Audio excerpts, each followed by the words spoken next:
Good afternoon to each and everyone. Before we start our PREBID conference for 2 infrastructure projects, FY 2024, we may call on Mr. Damiano Niki to lead the opening prayer. Pray, in the Father, and the Holy Spirit.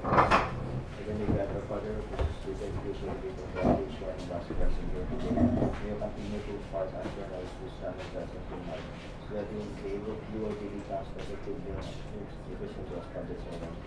Give us all the senses to provide for service and opportunity to the Filipino people, as well as the ability to work together with our workers to secure our ways. Lastly, with this previous conference, we will just become successful. We ask this for our Lord Jesus Christ, whose Son, who lives and reigns with you, in the unity of the Holy Spirit, from God to ever. Father, and Holy Spirit, amen.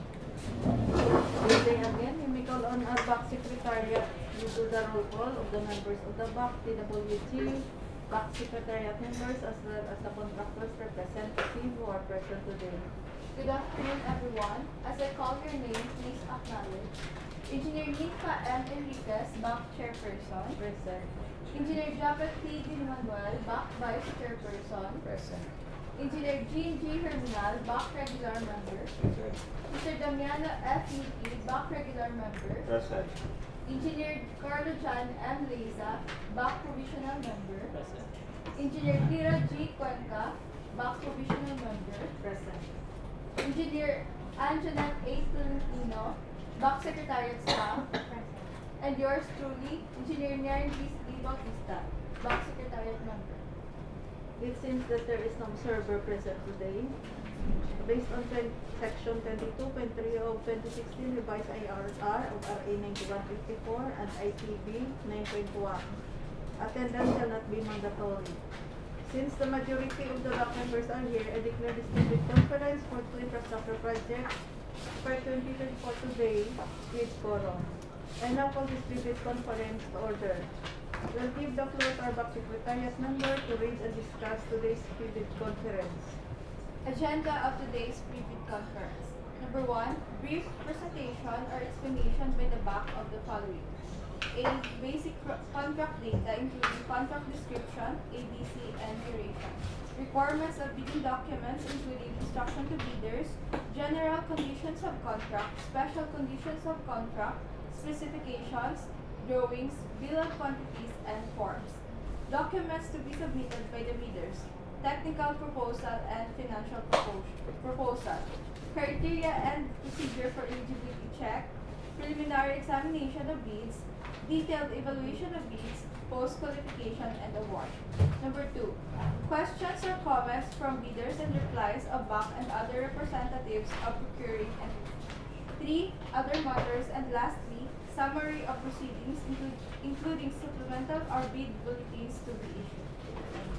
When we call on Engineer Lira, I declare this agenda approved. We call on Engineer Lira Pinca and Engineer Antonio Cepeda to enumerate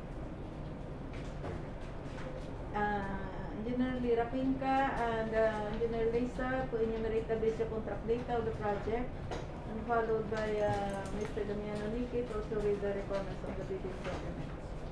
Basic contract data for contract ID number 24GF0058, name of contract, completion of multipurpose building or arena, location Miagao, Iloilo, scope of works, Part A, facilities for the engineer, Part B, other general requirements, for Division 2 buildings, Part E, finishing and other civil works. Approved budget for the contract, 19,800,000 pesos. Contract duration, 255 calendar days. PCAB license category, C and D or small b. Cost of bidding documents, 25,000 pesos. Next, contract ID number, 24GF0145, name of contract, construction of school building with facilities in Guimbal Central Elementary School, Poblacion, Guimbal, Iloilo. Scope of works, Part A, facilities for the engineer. Part B, other general requirements. For Division 1, general. Part C, earthwork. Part B, reinforced concrete. For Division 2, buildings. Part E, finishing and other civil works. Part F, electrical. Part G, mechanical. Approved budget for the contract, 47,760,000 pesos. Contract duration, 210 calendar days. Pickup license category, B or medium A. Cost of bidding documents, 25,000 pesos.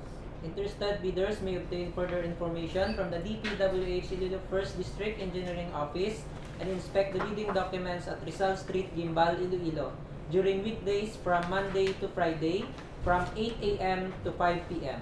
Complete set of bidding documents may be acquired by the interested bidders on August 3 to August 27, 2024 from the address given and upon payment of the applicable fee for the bidding documents. It may also be downloaded free of charge from the website of the Philippine Government Electronic Procurement System or PhilGEPS and the website of the procuring entity, provided that the bidder shall pay the applicable fee for the bidding documents not later than the submission of their bids. Bid submission may be done manually or electronically online. However, bidders should only select one mode of submission, either manual or electronic. Similar to manual submission, the guidelines for the preparation and submission of the electronic bid are contained in the BDS or the bid data sheet. Bids must be duly received by the Back Secretariat at address given for manual submission or at electronicbids_Iloilo1@dpwh.gov.ph for electronic submission on or before July 27, 2024 at 10 a.m. All bids must be accompanied by a bid security in any of the acceptable forms and in the amount stated in the ITB or Instruction to Bidders Clause 18. Bid opening shall be on July 27, 2024 after the eligibility processing at the Procurement Office, DPWH Iloilo 1st DEO, Rizal Street, Guimbal, Iloilo. Bids will be opened in the presence of the bidder's representative who choose to attend at address given. Late bid shall not be accepted. The DPWH Iloilo 1st District Engineering Office reserves the right to reject any and all bids, declare a failure of bidding, or not award the contract at any time prior to contract award in accordance with the Section 41 of RA 9184 and its IRR, without hereby incurring any liability to the affected bidder or bidders. That's Madam all. Chairperson, will not discuss the bidding requirements anymore because the requirements of the bidding documents are stipulated in the bidding documents exhibition. We suggest that the bidders should read these documents. Now we proceed to the technical, financial, and eligibility requirements. Our Back Secretariat member will be the one to read the requirements as well as the criteria and procedure for eligibility check, preliminary examination of bids, detailed evaluation of bids, post-qualification, and award. Madam Chairperson, since the documents report on the technical and financial components are mentioned in the instruction to bidders, I will not elaborate further. However, Engineer Filipino will continue to discuss criteria and procedure for eligibility of bids, detailed evaluation of bids, post-qualification, and award. Opening of preliminary examination of technical components of bids. The purpose of this examination is solely to determine the presence or absence of each of the required documents comprising the bid. As stated in Section 3.5.2, using simple non-discretionary pass if present, or fail if absent criteria with a checklist. Eligibility check. After the preliminary examination of the technical components of the bids, the BAC, assisted by its BAC Secretariat, shall conduct the eligibility check of each bidder that was documentary requirements for the technical components of the bids. That is, the BAC shall determine if the bidder is eligible to bid for the contract being procured. This shall be done electronically using DPWH-CWA. Preliminary examination of financial components of bid. The BAC shall determine the financial component of the bid or second envelope of each bidder whose technical component of the bid was rated as passed, with complete documentary requirements and was declared to be eligible for the contract. Criteria for detailed evaluation of bids. In the detailed evaluation of the bids that passed the preliminary examination, the BAC shall apply non-discretionary criteria, including the following: completeness of bids, arithmetical corrections, evaluation on equal footing, ulong discrepancies. Bid prices in figures versus words prevail. Total price per item versus unit price prevail. Total price versus actual sum of component items, equal sum prevails.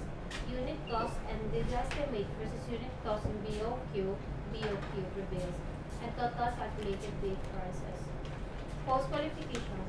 The post-qualification shall verify, validate, and ascertain all statements made and document submitted by the bidder with the LCD, using non-discretionary criteria as stated in the bidding documents. These criteria shall consider but shall not be limited to legal requirements, capital requirements, and financial requirements.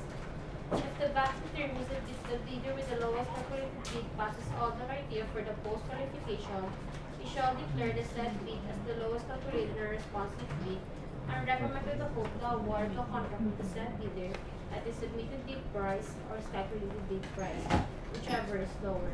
IR 734.4. Lastly, for the notice of award, based on the bid evaluation report and post-qualification report, the bank shall declare the lowest calculated and responsive bid, and recommend to the hope to award the contract with the bid with the LCRT. IR 737.1.1. This decision shall be embodied in the bank resolution using form DPWH-INFR-40 to be submitted to the board for approval within 3 calendar days from the submission of such resolution recommending award of the contract with the bidder with the LCRB. The bank shall notify all other bidders writing of this recommendation. IR 737.1.1. Thank you, Engineer Tolentino, for the information of everybody. Supplemental bulletin was issued to correct the typographical error on contract ID number 24GF0145, posted as 24GF0144, including contract name, attachment such as correct bid form, bill of quantities, minimum equipment requirements, and summary of bid prices for the information of everybody. So, is there any questions or clarification? I move to adjourn the PREBID conference for the infrastructure projects FY 2024. I second the motion. Engineer Jimenez moved the PREBID conference to be adjourned, duly seconded by Engineer Di Manuel. Any additional questions? None. If none, I call this PREBID conference for civil works FY 2024 closed.